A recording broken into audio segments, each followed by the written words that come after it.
पुढील 3 दिवस राज्यातील या भागात वादळी पाऊस तर कोकणात उष्णतेच्या लाटेचा इशारा।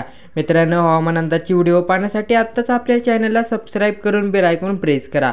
कडाक्याच्या उन्हानंतर गेल्या 2 दिवसांपासून राज्यातील अनेक जिल्ह्यात मुसळधार वादळी पाऊस झालेला आहे। दरम्यान पुढील 3 दिवस महाराष्ट्रातील बहुतांश भागात तुरळक ठिकाणी वादळी पावसाचा इशारा आहे, तर कोकणात मात्र उष्णतेच्या लाटेचा इशारा देण्यात आलेला आहे।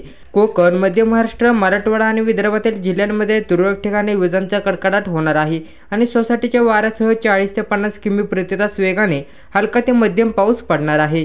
मध्य महाराष्ट्र आणि मराठवाड्यातील काही जिल्ह्यांमध्ये विजांच्या कडकडाटासह वादळी पाऊस होणार आहे आणि सोबत गारपिटीचा अंदाज देखील वर्तवण्यात आलेला आहे। तर कोकणातील तुरळक क्षेत्रात उष्णतेची लाट येण्याची शक्यता आहे, अशी माहिती हवामान विभागाने देण्यात आलेली आहे। राज्यातील बहुतांश भागात तुरळक ठिकाणी पाऊस। येत्या 16 मे पर्यंत राज्यात सर्वत्र येलो अलर्टचा इशारा आहे।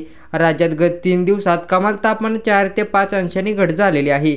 यंदा मान्सून दक्षिण अंदमान समुद्र, आग्नेय बंगालच्या उपसागराच्या काही भागात आणि निकोबार बेटांवर 19 मे रोजी दाखल होण्याची शक्यता आहे।